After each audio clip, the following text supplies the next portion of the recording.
I am live. I am going to go post a link on our website. The website is jollyrogerukulele.com. That's where all of the resources, all the resources for the lesson will be. And you have almost certainly already been there in order to find what you're looking at right now. But if you haven't, we meet here every day, Monday through Friday, and we play ukulele songs using instrumental techniques and advanced techniques and intermediate techniques and some beginner techniques, and try to make it just as fancy as we possibly can. Since I don't sing, I always have alternate ways of playing things where you don't have to sing. And so let me put this on here. Link to join. I'll highlight that. Hit delete. Control V. Shift. Enter. Link. Enter. It's actually 12:57. So if you're watching the recording, you can fast forward 7 minutes before we start the class. So just to let you know, so you don't have to sit and watch me do my updates to the website. I see I need to do another update that I didn't get done this morning. Better go fix that real quick. Archive, click. All right, let's edit that page. Let's get rid of all this dead stuff.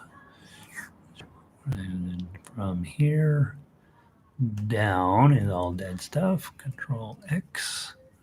Let's update it again. Let's go over here. We'll paste this here temporarily.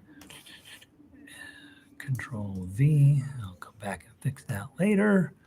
And let's see who's wandered into the room so far. Nobody yet. All right. Somebody who wanders in, let me know if the sound is good. Lighting looks like we can live with it. I should probably tuck my shirt in so I don't look like a bum, but maybe a bit late for that. All right. So it looks like people are loading in. Somebody let me know if the sound is okay. We are starting Simon and Garfunkel week this week. So Aloha Oi, Aloha A is our only non-Simon Garfunkel song for the week. How about that? All right. So let me see, view page. Let's make sure that this is all working the way it's supposed to. View page. Got Lynn is in, and she says she's got new strings on her ukulele. If you don't know, if you're sitting here and you're watching, I wonder what thing could I learn today? Here's the thing you can learn. Here is the number one thing you can learn. If your strings on your ukulele are white, they need to go. If there are strings on your ukulele, if you bought a new ukulele and you've been playing it for 6 months or more, your strings gotta go. And if your strings are the correct ones, the fluorocarbon, they take every single year you need to you need to replace your strings no matter what. I am going to do a video on this here sooner rather than later because I get a lot of questions about that. And we write our strings way too long. We just don't do a good job of replacing them, and so we want to do that more often. So, yeah. So Lynn's fired up. She's ready to go. Got clean strings on and all that, and she can hear me just fine. So if I sound good in New Jersey, I sound good everywhere. Let's see. Hey, Lindy. Hope your anniversary. Yeah, I had a good anniversary. We went to started off at the Denver Botanic Garden, spent a few hours over there. Then we went for a big old long drive in the mountain. And then we saw some friends. And then what else did we do? We did something else. And then we sat up on the rooftop and watched the sunset. So, yeah, so I had a good day. Let's see. Hey, Valerie. Thanks. Had a great day yesterday. Evelyn's in. Welcome back. Sound is okay. 73 and sunny in Cuenca. That's all we care. That's the only weather we care about. We want it to be perfect every single day in Ecuador. That's what we want. Hey, Lanny. Aloha 3. Lanny's almost out of quarantine there in Hawaii. So he might already be. So hopefully Lanny can walk about the neighborhood and not infect the place. No, hey Burke, welcome back. Laurel is in today, a day after my anniversary, right? we're gonna try to for one more year. We're gonna see if we can get it right for one more year. So that's what we decided last night. Let's see. Sandy is in afternoon for Sandy, right? It's still morning for some of us. Well, it's afternoon technically for me, but California. Well, California it's noon. Lanny is early in the morning out there. Let's see. Phyllis had a nice 3 days in a row. I felt kind of weird because it's like all of a sudden I had to be here, and I'm like, I don't think I'm prepared. I've been busy working on stuff for 3 weeks out for you guys. So, uh, huge lip and bad link stuff. Oh, hello. Huh. I'm right on the money up here. So, hopefully it'll clear up, Lindy. I don't know what to tell you about that. Don't look at me, right? That's probably good advice under the best of circumstances. Just don't look at Gary. We're here to play music, and so hopefully you're staring at your sheet music. That's hopefully what you're doing. 80-mile-an-hour winds in Chicago. What the heck? Out east has been rough this year. Holy Moses! Every summer we're supposed to burn Colorado and California down, and then and the rest of the country is just supposed to be like have 3 days of bad weather and then be normal. But I don't know. It's been rough on the East Coast this year. Hey Jack, how's Indiana doing? Or Illinois, I guess I should say. Sorry, it's an I state, right? Indiana, Illinois, and Iowa. I don't know who thought that up, but they were evil. There were those of us who don't live in that area. We drives us bananas. Hey Diane, new star of the week. Hey Kat, welcome in. Hope Texas is holding together. It is Tuesday. I know it feels. Who knows what day it is anymore? Let's see. Red. Oh, Red missed me. It's nice to be missed, right? Whether it's true or not. Hey Judy, happy. Oh, thank you for that. You replace strings. I have played mine for a year, and they are white. So let's wait one more minute, and then I'm going to give you a little pep talk on strings. And absolutely, I changed strings. So we'll talk about that. Hey Terry, welcome in. Gary and Diane, in from. Thank you very much. Vicky's here today. Pauline, Lindy. Oh, you relogged. Okay, good. Jacqueline is here today. Jacqueline's been putting in a lot of days with us. Vicky, what's the brand of strings you recommend? I'll talk about that. A great question. I had a tornado pass over my house. Really? Hey Q, welcome in. Years ago, I was standing over at King Supers over here, and the clouds were doing this, but it didn't actually come down and turn into a tornado. But I remember watching that and watching those clouds boil and thinking, I don't ever want to be in a real tornado. That it's super scary, right? And and tornadoes you don't mess around with because they just who knows what they do. They're going to beat you up. So, question came up this morning, and it's Lynn's fault, so we'll blame it on New Jersey. But Lynn had checked with me a week or 2 or 10 ago, and wanted to know, hey, what's the story on strings? So let me give you the very brief. I have the same speech. I give it over and over and over. It is true, no matter what the internet tells you.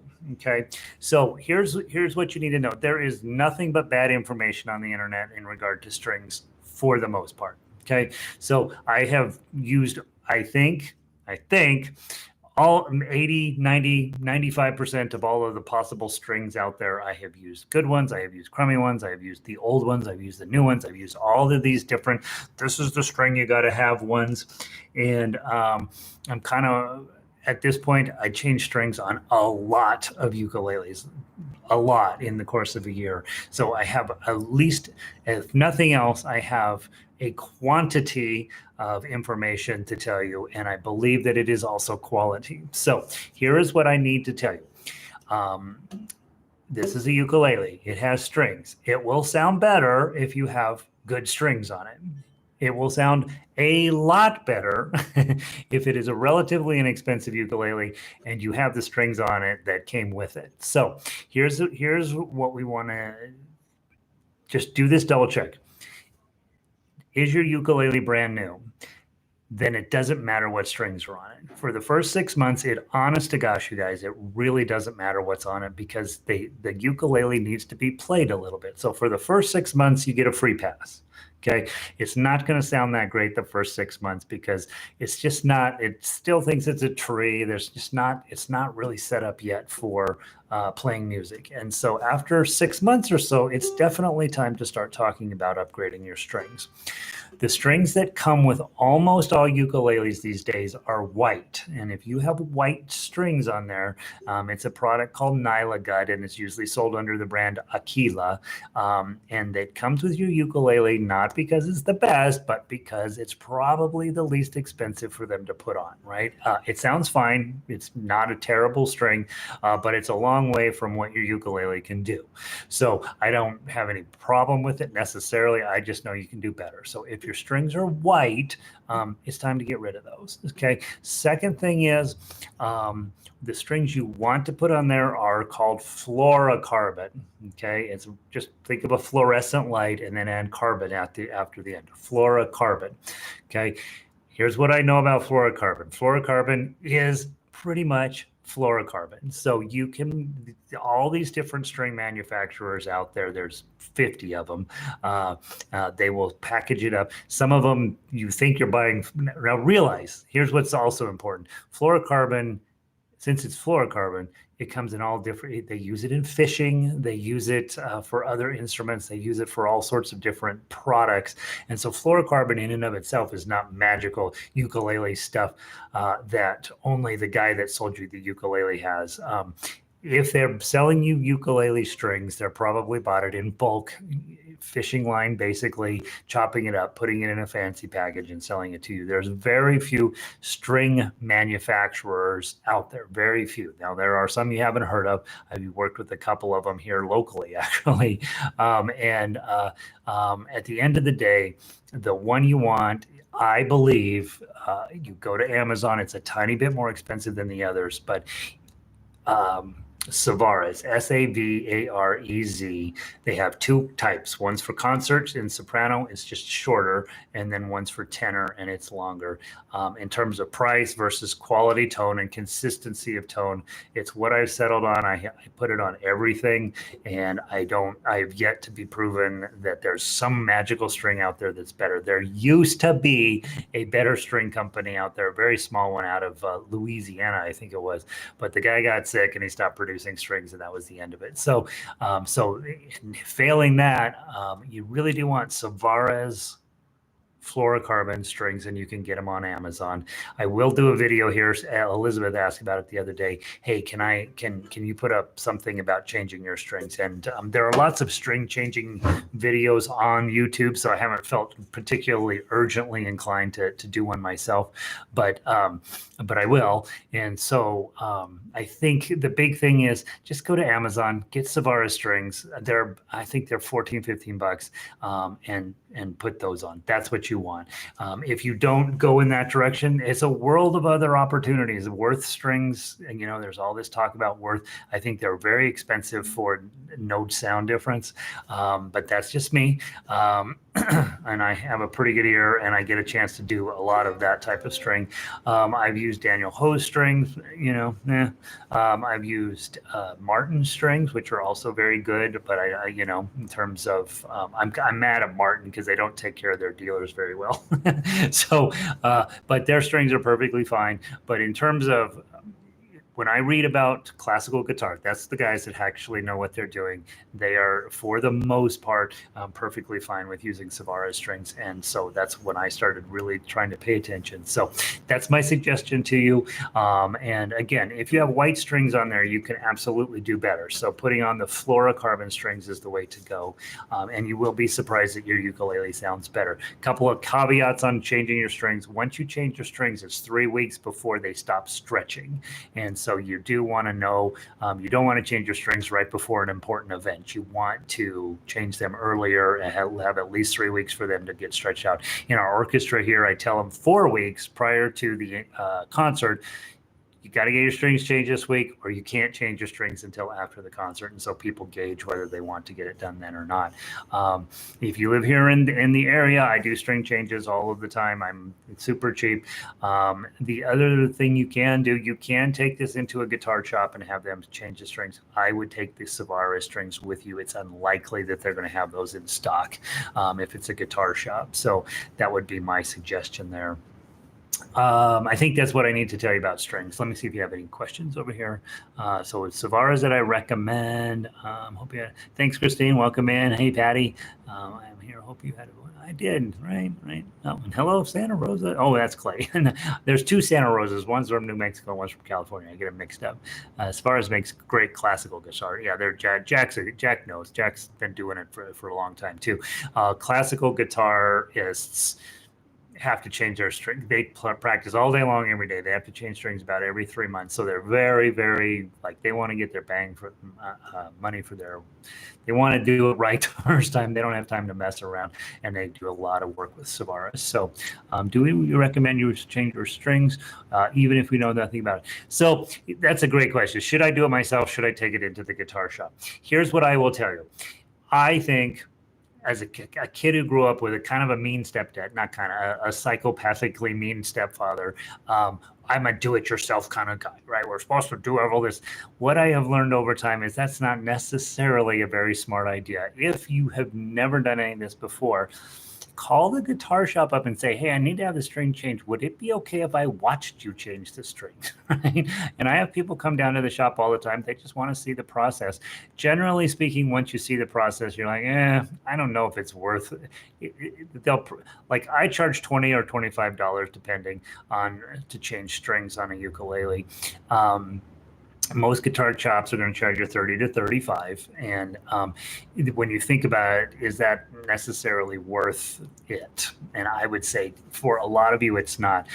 For a very short time, I worked at a guitar shop in town here, and almost all of the professionals bring their guitars in to have somebody else change them because they just don't have the time to do it. And so if professionals figure out, hey, I don't want to waste time doing that, I just want my guitar to work, I'll take it into the guy at the shop.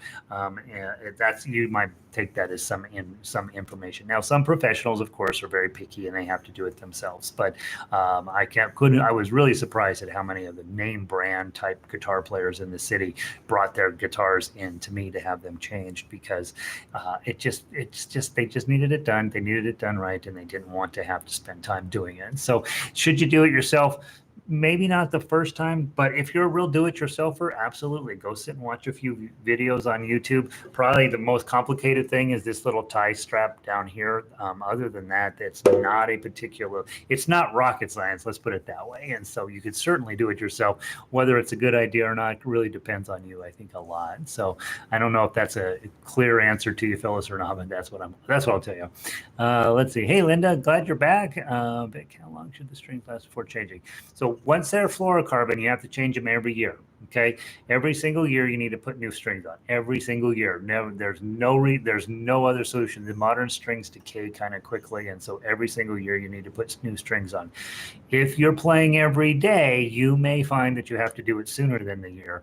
I have plenty of students who are 2 or 3 hour a day practicers, and they have to do it every 3 to 6 months. So so the more you use them, the sooner they wear out. But if you are using them in a normal amount of time, 4 or 5 hours a week, then they'll last a year. Okay. Let's see, Jennifer. So a guitar player would know how to change a ukulele strings.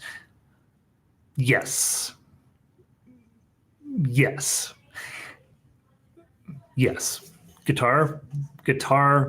guys who change strings on guitar are fine to change strings on ukulele. I'm fairly confident that that's true. The process is more or less the same. If they don't change a lot of plastic strings, a lot of guitar shops don't do a lot with classical guitar, and that they may end up tying this a little bit funny down here. I've seen some guys that don't tie this particularly well, but it'll stay on. As long as it stays on, that's all that really matters. Let's see. Lynn paid $20 there in New Jersey. Okay, so good. That's maybe that's pretty cheap, right? That's pretty cheap. So good job, Lynn. Hope you had a great year. Thanks, you. I did.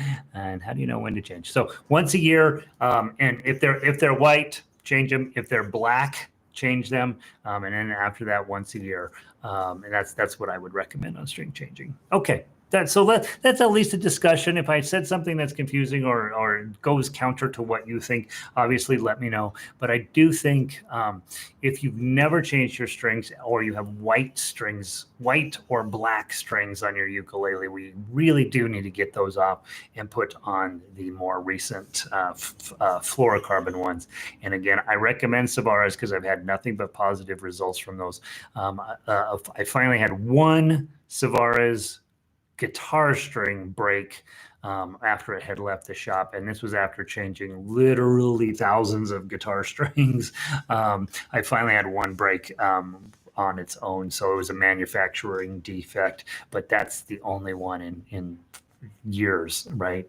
So they're really good quality, and they last a full year with no problem. So, all right. So hopefully you got a little bit of nuts and bolts information. I will put out a video on how to change the strings on these things at some point here, but there are plenty of YouTube videos that show you how to change strings, and so I haven't felt particularly an urgent need to tell you how to do that.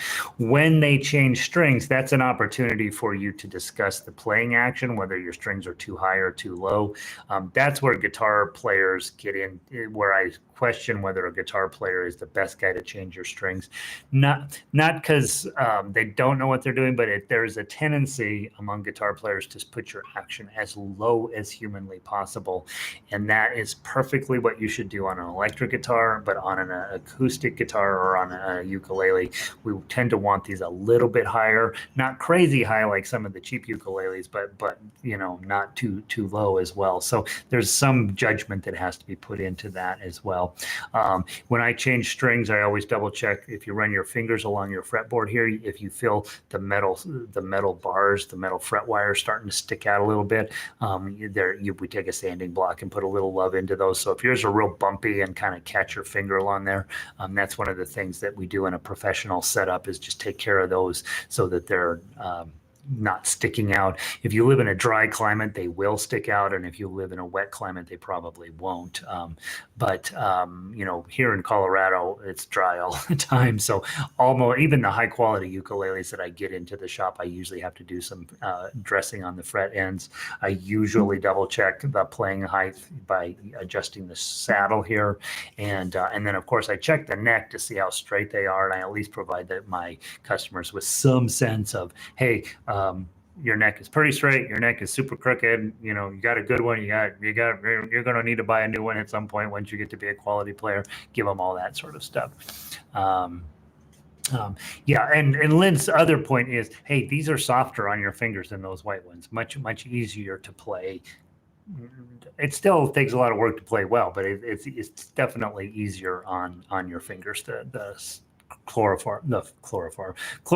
Yeah, don't use chloroform. You'll wake up in Toledo. Let's see.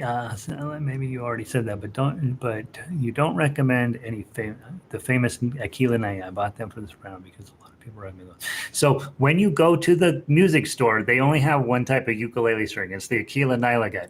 I don't know how in the heck. I don't know who their sales guy is, and I do not know how they became the number one string. I do know. Back in the day, we used nylon strings, and they were terrible, but they lasted forever, and that's what we used. Prior to that, it was catgut, and they really did make it with cats. And then they went to nylon, which were terrible, but they lasted forever.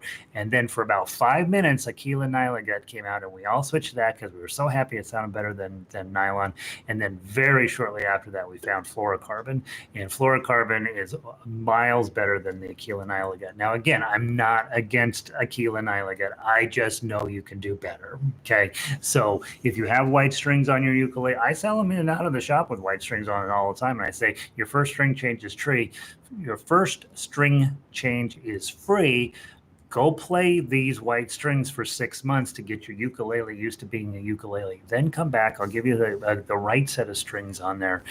Your first step doesn't really matter, but as you change them out, you definitely want to change the white strings out. And if you bought them, I'd just go ahead and see if they'll take them back and trade them out for fluorocarbon. If they won't, which they often won't, just play them and then the next time to get this fluorocarbon ones. The only fluorocarbon I can get here is Martin. Yeah, Martins are fine.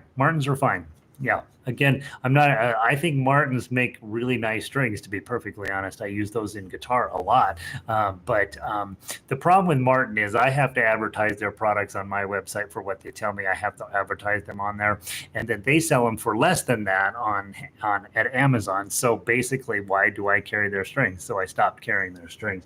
It's not that they're not good strings. They just don't. Their business model makes it unnecessary for me to do business with them. And so yeah, so that's that.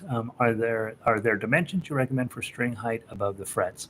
I don't have a. I don't. The question Gary's asking is how far above here should these be, and I don't. There's no right answer to that. It's a very much a player's choice.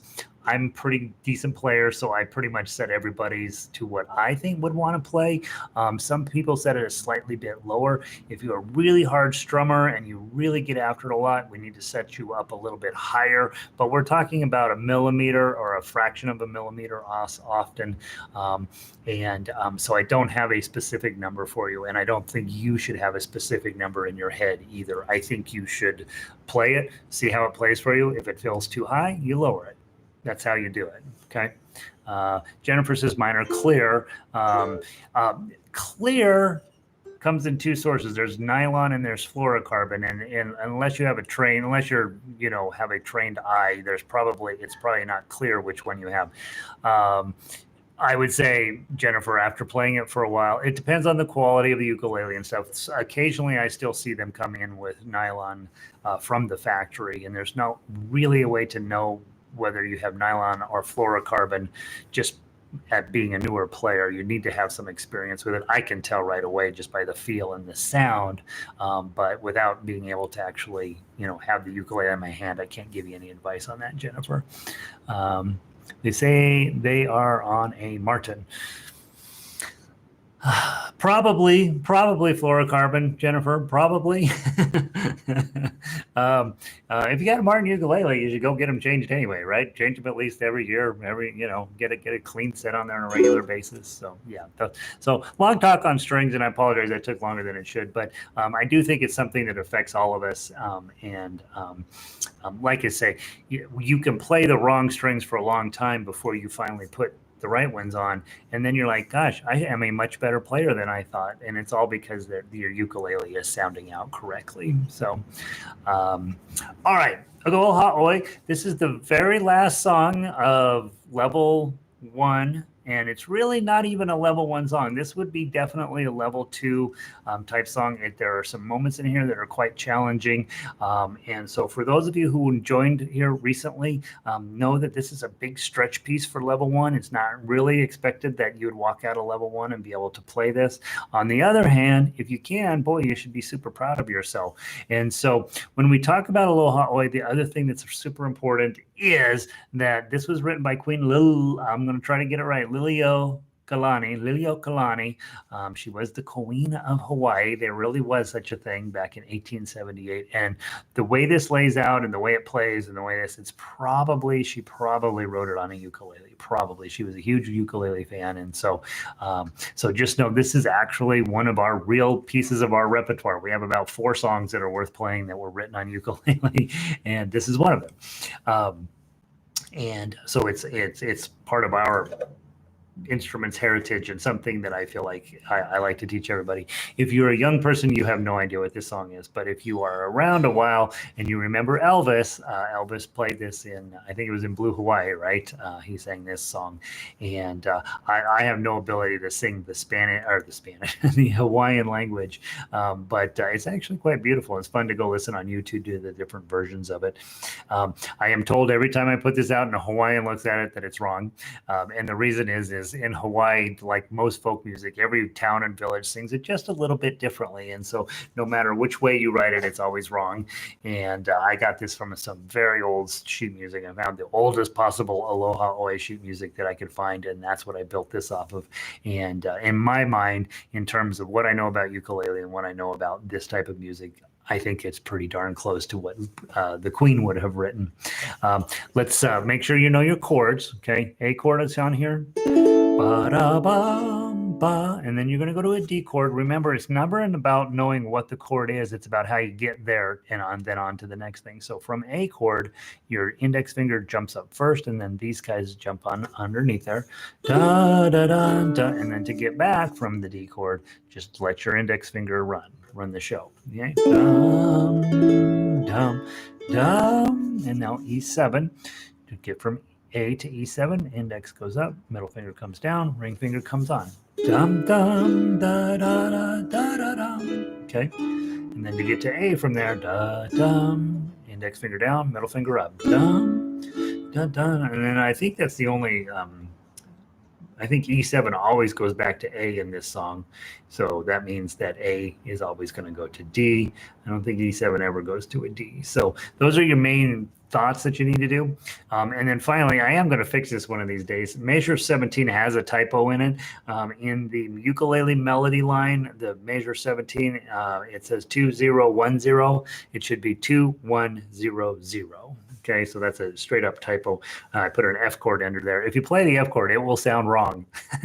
Okay, so play 2100, play the A chord to wrap up the song, and it'll sound a lot better. Now, I'm not going to sing it, and I'm not going to use the chords, but those of you who are singers, go listen to the melody a few times, and you'll be able to knock it out. The chords, it's just a 3-chord song. It's not particularly complicated from a singer's or a strummer's perspective.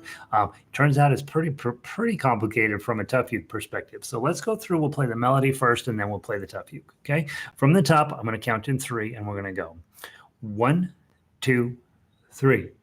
004 204 hold it. 1 4 2 2 1 2 2 5 4 2 2 0 4 2 0 4 2 1 0 2 2 0 4 4 2 0 2 5 2 0 4 4 2 4 2 1 2 5 4 2 5 2 4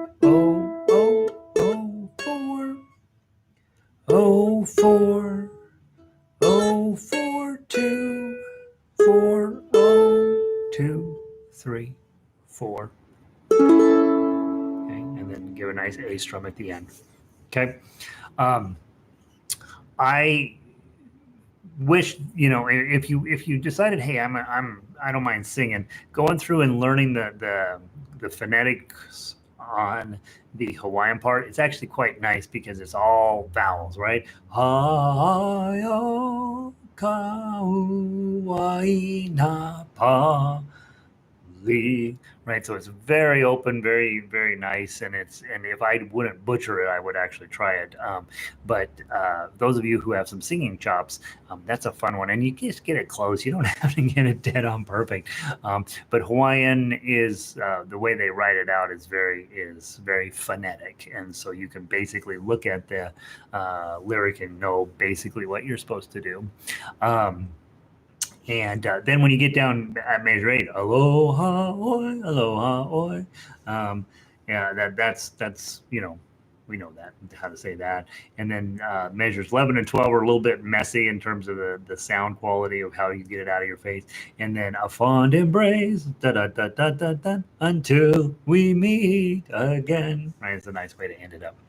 All right, so the melody in and of itself is real pretty. Don't rush on it. Let the thing play out. Pay attention to your your half notes and your quarter notes and your eighth notes as the standard notation goes along, because we tend to rush this. And so you would say, when I say, Aio kauaina pali, I mean, it's really a long time before you hit your next note. So just let that develop. The other thing I'm noticing as I'm playing it is those fours you really do want to use your pinky on, because otherwise you're going to be pulling your hand out of position if you end up using your ring finger on there. What does pull your hand out of position is when you play the fives, and then in some cases it's easier to then go back and play the fours with your ring finger and the twos with your index finger. But for the most part, you really do want to play in first position and make sure you're using your pinky on your fours. Okay, so now let's walk through the tough uke. It's a one-time through shot, so we'll go through a walk through it and make sure you know everything you're supposed to do. And there is one thing that's sort of weird, and I'll show you that when we get to it. And I'm sort of anxiously awaiting to see what Q's question is going to be to see if I need to back up or if I can keep moving forward. I have a question regarding... That's kind of rude, Q. Okay, here we go. So on the tough uke line, 0, 0. Okay. A chord, pinky on 4. Okay, I like to bring my ring finger back to hit the 2. Okay, but you could slide your pinky back. Either one of those is acceptable. And then grab a full D chord.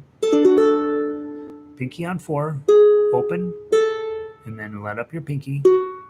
And then you got another little partial A chord. Make sure your rest stroke, make sure your thumb is resting on the string you're not going to play. And you're already holding down the 1, so pluck that. Put your 4 back on. Okay, here we go. You got to get to E7 quickly because it comes up fast, right? So you got to index finger up here, middle finger, and ring finger. Okay, and then I try to remember to just drag my ring finger back here to hit the 1. And then slide it back up to hit that E7 again, but I often forget, right? So what can happen is dun dun, and now I'll go grab that 1, and then I got to go right back up and put my E7 on. So try to maybe make yourself a note. Just slide your ring finger back to get the 1, slide it back up, then your pinky goes up to 5, 4, 4, and then an E7 again. Okay, twice.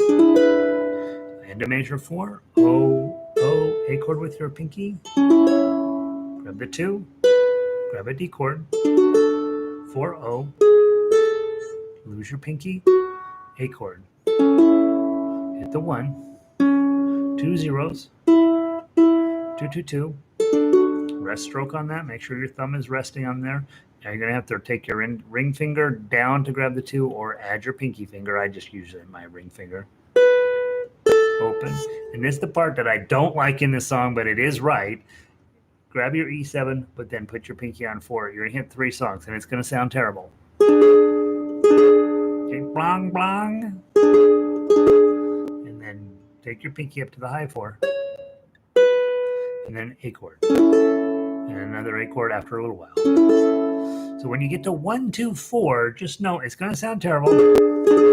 You just move on from it, right? Don't lose sleep over it. It's correct. And the only way to fix that is to not play the chord, but then you haven't changed the chord in the middle of this. I've tried it all these different ways, and I've decided that just play it and make your commitment to making it sound as good as you can and move on. I think that's the best choice. All right, end of measure 8, hit the 0. And now the song kind of changes here, and measure 9, go to your D. Play a full D chord, bar on 2, pinky on 5, okay, and you're already holding down that 2, so hit that. Measure 10, switch to your A, partial chord, full chord, and add your pinky for the 4. Grab a couple of zeros. Here's that daggone E7 with your 4 again. Hit the 2 and the 4. Open, full E7. 1, 2, 5. A chord with your, and then just drag your pinky back from 5 to 4. You might get a little bit of a zip. It'll sound cool. A chord with your pinky, and then no pinky. Hit the 0. All 2s. Full D chord. Bar chord with a 5. Hit the 2. A chord. Partial. Full. A chord with your pinky. Here's the last time for this E7 with the 4. Whoops, I hit the 0. Open. E chord, E7 with your pinky on the first string. That sounds fine. Go ahead, grab that 4, and then an A. And then don't change your chord, just go up there. Okay. And I put on here the fancier A chord. Sometimes I do it, sometimes I don't, right? So you come in dum, dum, dum. Okay. You might want to do it that way, okay? Okay. It's up to you. A regular A chord there, like is in sitting in the melody line, is fine as well. Q asks, we have a question. Chords in ukulele, we should be playing the chord but doing the finger style together, right? It is so hard to look back and forth between the two. Any suggestions? Tell me if you have had this same exact challenge. You're decided, yep, I'm going to learn to play chord melody. I'm going to play the tough uke. I'm going to be I am going to do that. That's what you decided you're going to do. And then you find out you get to a complicated chord. And you're like, what the heck is that? And you're busy trying to read the numbers.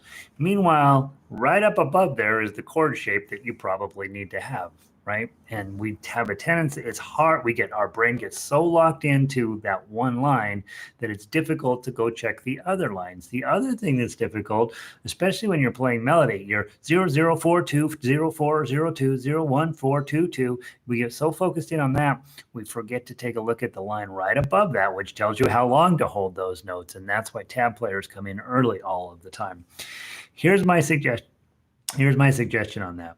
In the beginning, I don't think I'd lose a lot of sleep over it. Your brain is full getting this stuff started, right? When I first introduce you to chords, your brain's full about chords. Then I introduce you to tablature. I actually do it in opposite order. But when I introduce you to tablature, that's all your brain can handle at the moment. Then when we go to tough uke and I give you spaghetti monster, then your brain's full doing that. And then we go to three blind mice and your brain is full doing that. So at this point in your career, depending on how long you've been playing, it is entirely possible your brain is working at maximum capacity. What I can tell you is that over time, your brain will start to relax. These chord shapes will drop into your noggin faster just by glancing at them. When I'm reading a sheet like this, these chords, I don't really spend a lot of time thinking about them because I've done them 8,000 times, right?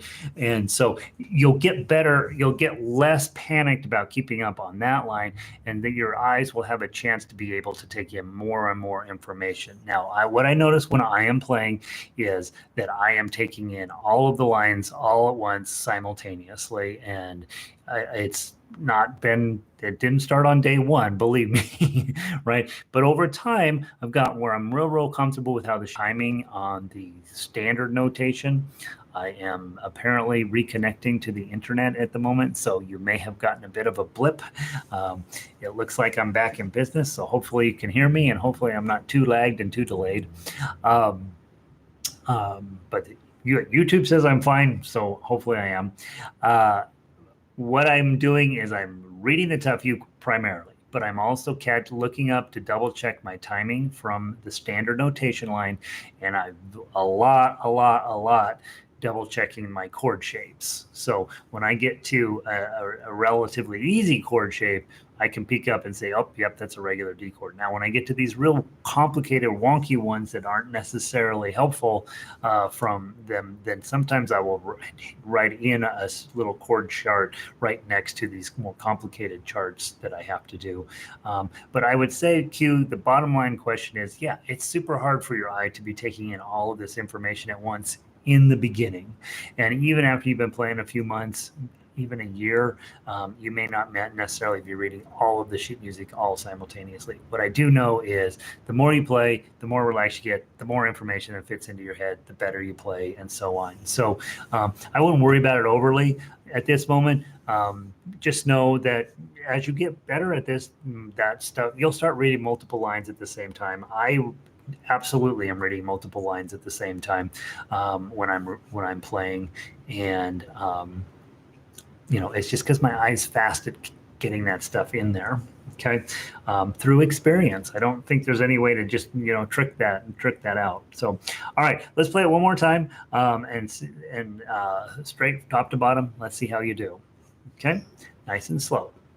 1, 2, 3.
Thoughts, comments, questions, concerns? I think it's a nice tune.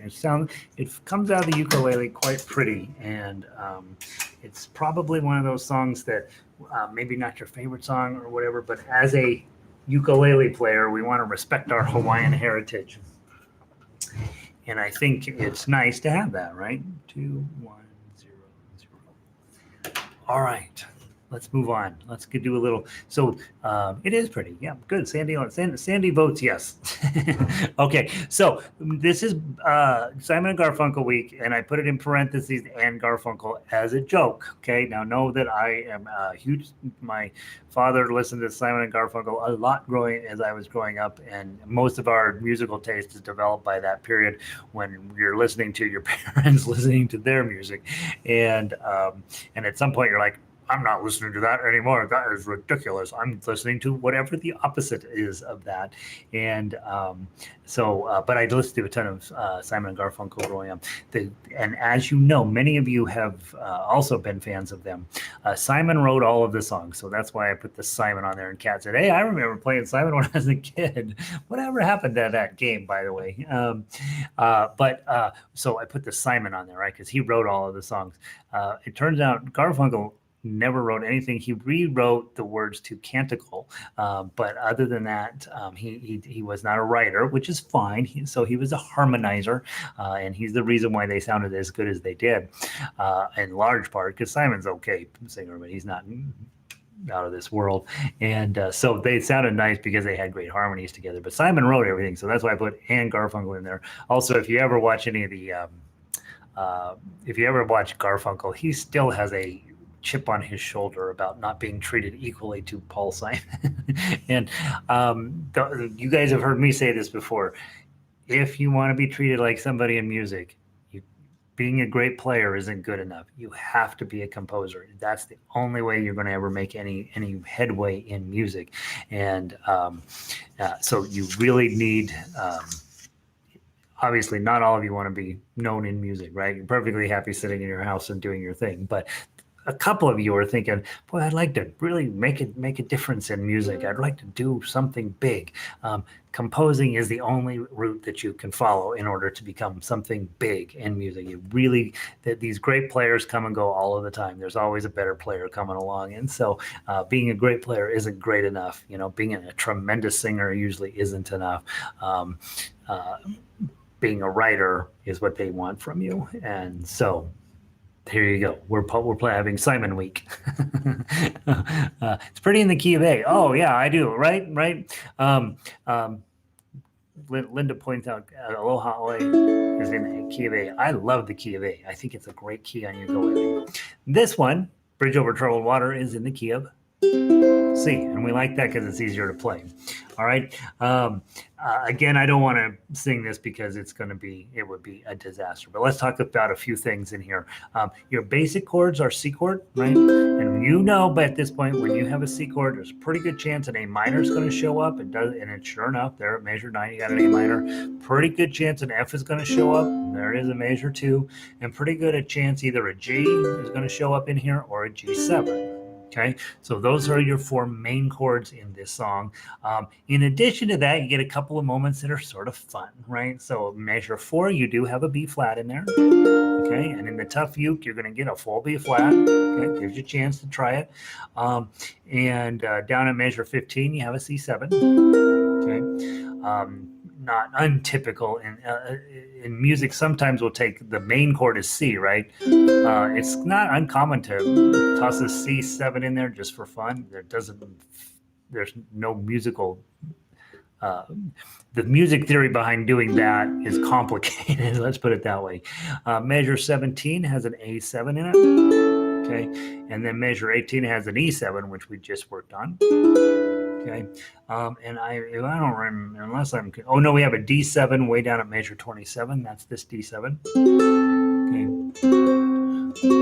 and then at 28, when we go into the Silver Girl part, you'll notice a definite change in the feeling of the song, and it's signaled by that F minor. Okay, so that F minor is here and here.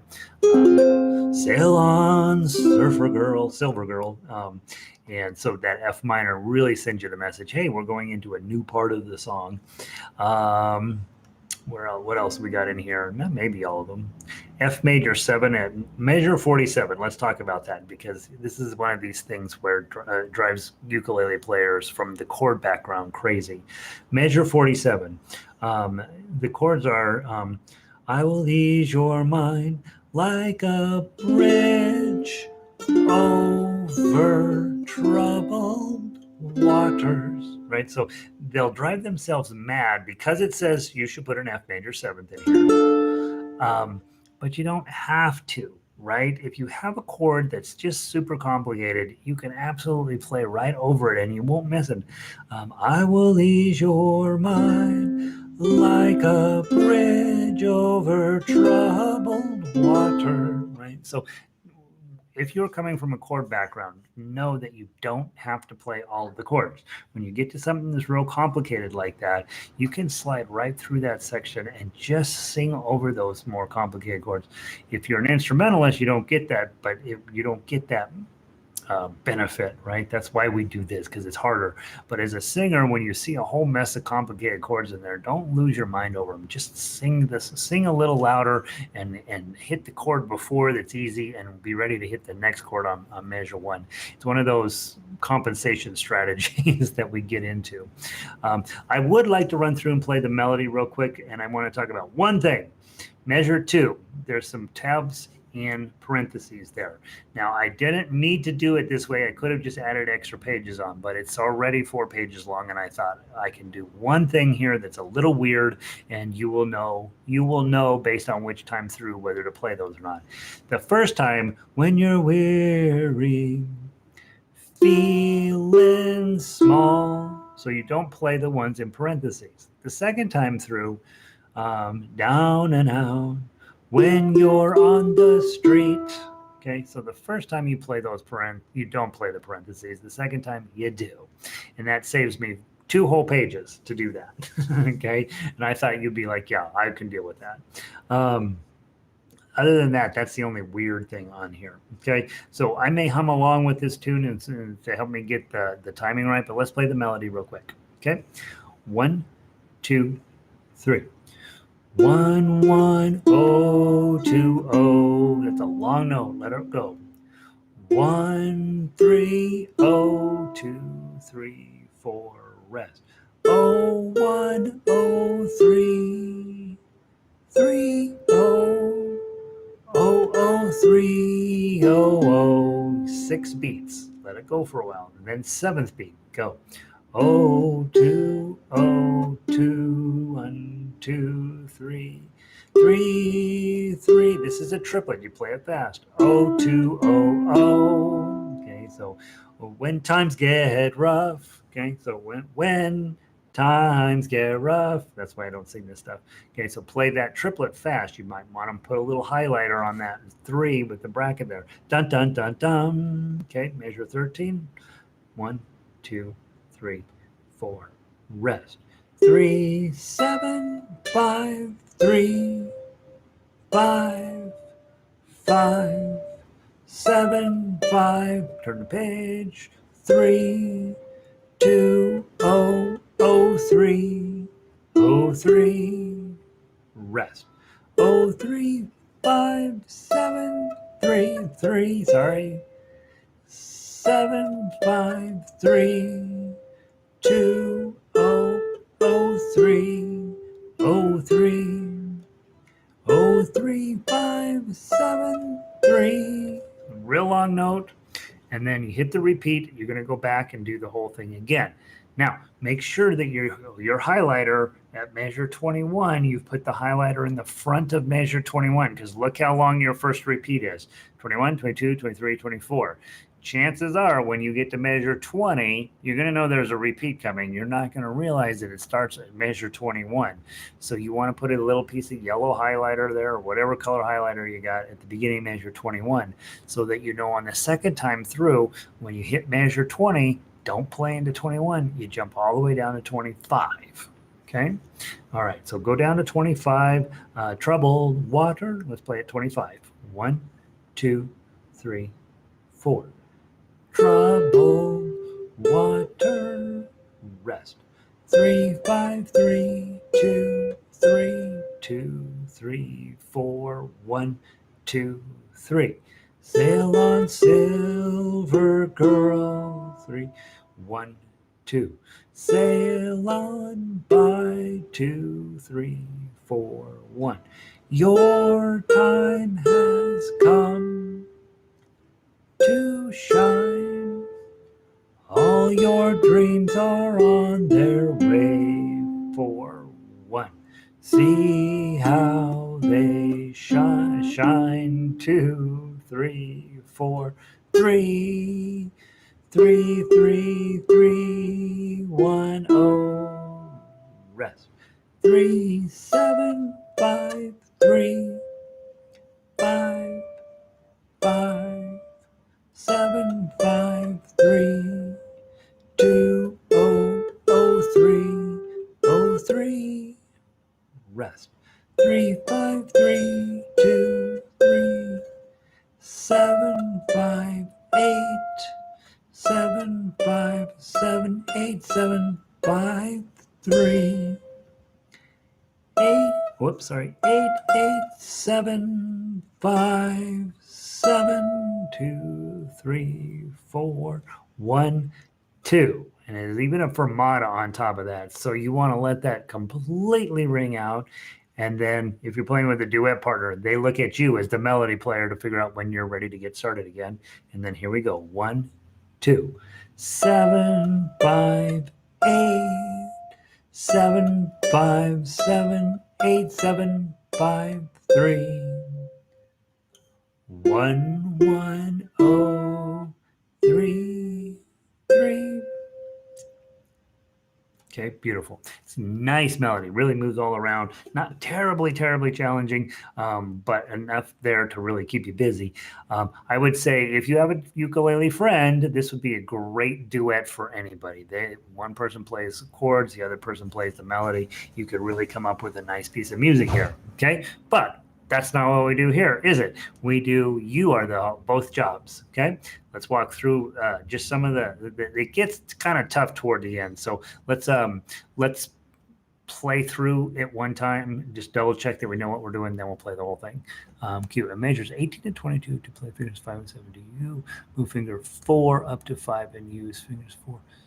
How to do. Okay, so measures 18 and 22. So if I go to 18, yeah, so what you're looking at there, and this is going to happen a lot on ukulele, where you're playing down here, and then all of a sudden the melody starts to ride up here a little bit. What I have a tendency to do is I really like playing in 5th position. For me, I like playing 1, 2, 3, 4, right? And when I see the melody going up the neck, I like to slide to 5th position, because that puts index finger on 5, middle on 6, ring on 7, and pinky on 8. What I also know, having played through it just now, there's no note higher than 8. So if I'm in 5th position, I've got all of my notes covered. So yeah, Q, I would say absolutely. When you get to those places where it starts riding up the neck, just take it and play in 5th position for as long as you can. Now, it's never going to work out perfectly, right? Sometimes you're down here, you got to jump up here, grab 2 notes, then you got to jump back down here. And so a lot of times you're stretching out, but you're going to be so much more accurate if you just jump up to 5th position, 1st position, then jump to 5th position, and then 5, 6, 7, and 8 are covered. And I would say, generally speaking, especially when you're trying to be fast and accurate, to get yourself in that habit of, man, I'm moving to 5th position, I'm going to ride it out. May mean I got to reach down to grab some 3s along the way, but that would be what my suggestion would be, is just really pick a position. If you don't have any 8s, you can absolutely play in 4th position, and then reaching down and grab your 3s are easier. But at the end of the day, you probably just make yourself a little note on the sheet music, move to 5th position, move to 4th position, move to 12th position, whatever position you need to do. Okay, let's go through. We'll take our time. We'll play the tough uke. We have all week to get this thing put together, which is nice. Okay, and so we won't overthink it, but let's play through at least to the repeat. Then we may come back. Okay, from the top. 1, 2, 3. 1, 1, strum, 2, 0, strum. That's an F chord. 1, 3, strum, O, F chord, strum, O, put your B flat on, do the best you can, doesn't matter what it sounds like, get it on as best you can. I like you to do a bar, you might do a half bar and play it.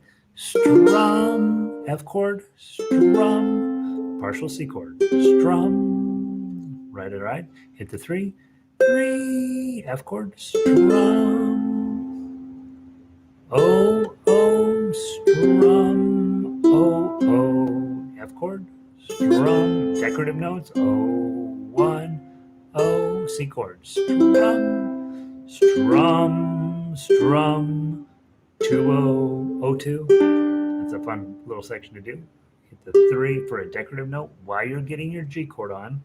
G chord at 11, strum, 3, O, 2, O, strum. And remember, we're going to go fast through that little section. O, O, O, C7, strum, back to a regular C, strum. Now go grab your 7. You got to jump up with your pinky. 7, 5. Go grab your F chord. We've done this a million times with your pinky on 3, F chord on with the 3, strum, bar on 2, pinky on 5, strum, and then you've got to go immediately over to your G chord with your pinky. So once you get this on, you want to get the G chord on right away after that. Okay, and leaving your pinky on 5, slide back up to 7, go down to 5, back to the F chord with your pinky, 2, O, hit the zeros, 0, 1, 0, 3, F chord, O, 3, bar on 4, ring middle on 5, pinky on 7, go grab your A minor and your 3 at the same time. Okay, back up to 7, 5, F with your pinky, 2, O, nice ace, nice open chord here, hit the 3, 0, 1, 0, 3, F chord again, O, 3, add your F chord, or I'm sorry, add your G chord and your pinky, hit the 7, and then back to a C chord. F with your pinky. Okay, now we're going to go back and play that whole section again. Let's go ahead and do it now. We'll play it without stopping from page 1 with the turnarounds 1, 1. Ready? 2, 3.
Jump to measure 25 here. A chord, A minor I should have said, F chord, A minor with your 3, hit the 2, back to the A minor with the 3, and then you want to add your middle finger on to get the D7. Doesn't that sound cool? slide back to get your F minor. So you're in that D7 with your 3 shape. Just slide these guys back to get the F minor. Okay, everything changes there. Those 2 chords is D7 to do the F minor. That's a big change, and we know something new is coming up in the song. Okay, sail on, go. 003, hit the 1, and then open. Grab your 3, 02, 003, hit the 0, and then an F chord. 010, turn the page, 003, grab the high 3, and an F chord. 2 zeros, 003, 030, 20. Measure 36, strum,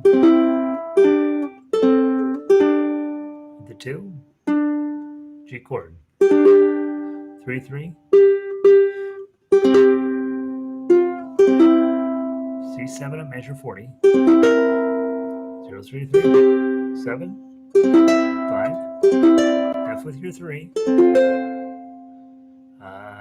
then the bar chord on 5, or on 2, switch it to a G chord, 7, 5, F with your 3, 2, O, strum, A minor, add the 3, F chord, 3, 5, A minor with the 3, 2, back to A minor with the 3, back to the 7. Things change here. Bar on 5, pinky on 8, the Renee chord. Change your 8 to the 7. Okay, and then just add your B flat shape here, right? So just take your hold the bar on 5. Don't move the 5s. Just put your A shape in front of it. You got a B flat. Okay, play that. Okay, O. And then back to your 0007, 8, 7, 2, and 5. A little bit of a stretch here. Hit the 3. Go back to the Renee chord, 5 to the 8. And then you're going to slide back to the bar back to 4, and that magically slides your 7 back to the E chord. Change it to a 5. So you see where the work is right at the end of this song. 2, 2, 2, and then the big stretch is right there. 2, 2, 2, 2, 0, 7. That's going to sound cool. You can't do this on a guitar, so that's what makes it playing it on ukulele is awesome. Okay, do that. And then this one, I went ahead and wrote myself a little map. I'm going to put a bar on 5, middle finger on 6 of the 3rd string, and ring finger on 7 of the 1st string. So that's what you're looking at there, right under that fermata. Okay, so bar on 5, middle finger on 6, ring finger on 7, 1st string, 3rd string, bar. Okay. Okay, and that when you want to hit it as clean and as pretty, and let it completely die out. Okay, now let's finish up the song. 7, 5, bar on 5, pinky on 8, drop your 7, add your A shape on, 7, 0, 7, 8, 7, 2, 5, hit the 3, and then we want to slow down here. That's what that RIT means. Pinky on 3, F2 F chords, partial E7, G chord, and then a full C chord. Okay. We'll play that again tomorrow. I feel a little rushed. I've got you guys way over, and we talked too long about strings. But we will play this again tomorrow. So tonight, spent a little bit of time on it. It plays pretty well, clear up until the last 10 measures or so, and then you got your work cut out for you. But it's right, and it's beautiful, and it's a really nice tune. So I'm going to get you out of here. I do apologize for keeping you over. You can blame Lynn, right? That's how New Jersey works. They just run us over. But we had a good talk about strings. We had a nice talk about Aloha Oi, and we're playing all Simon & Garfunkel the rest of the week, which I'm super excited about. And I haven't tallied up our those of you guys that sent me emails on which other Simon & Garfunkel song you want to do yet, but I got to do that today because I'm going to get started getting that arrangement done for you. And anyway, we're gonna have a wonderful week. Got good music all week long, and so hopefully we'll wrap it up your summer in good shape. It's really only August 11th, but it feels like summer's already starting to wrap up. It's 95 degrees here today, so it doesn't feel like it's wrapping up. But anyway, hope you guys are great. Hope you had. Thank you for putting up with me having a 3-day weekend. We'll get back at it this week. We're going to have a really nice week of music, and we'll go from there. Let's see. Lynn, yep. Yeah, it's Lynn's fault. I have a lot of work to do. Yeah, the ending of this song gets a little bit challenging. It really does. But guys, I mean, really, this is one of those songs you'll be able to get together. I do believe in this one. So keep at it. Pauline, have a great day. Lindy, good to see you. Jennifer, have a wonderful day. Kat, such a nice learned lots and have a, all right, Kat, you're awesome. We'll see you soon. Yuke Noop, good to see you, bud. Glad you're in again. Thanks for doing the Spaghetti Monster video. I saved it. I'm excited. Phyllis, wonderful. Have a great evening. You too. Waiting on harmonica classes. I've been working my brains off on those harmonica classes. Yeah, we'll be having them for sure. I don't know if we'll learn anything, but we're gonna have them. Lanny, mahalo. See you soon. Lynn, thank you. Yep, thanks, Lynn. Have a great day. Jennifer, many thanks. You're welcome, Jennifer. Red, good to see you. Ciao. We have Italian week coming up. I'm working on that now. Clay, good to see you, bud. Linda, good to take care of California for us, will you? It's getting nervous. It's the nervous time in California. Valerie, good to see you. Thanks, guys. I'm going to disconnect. Have a wonderful day, and I will see you mañana.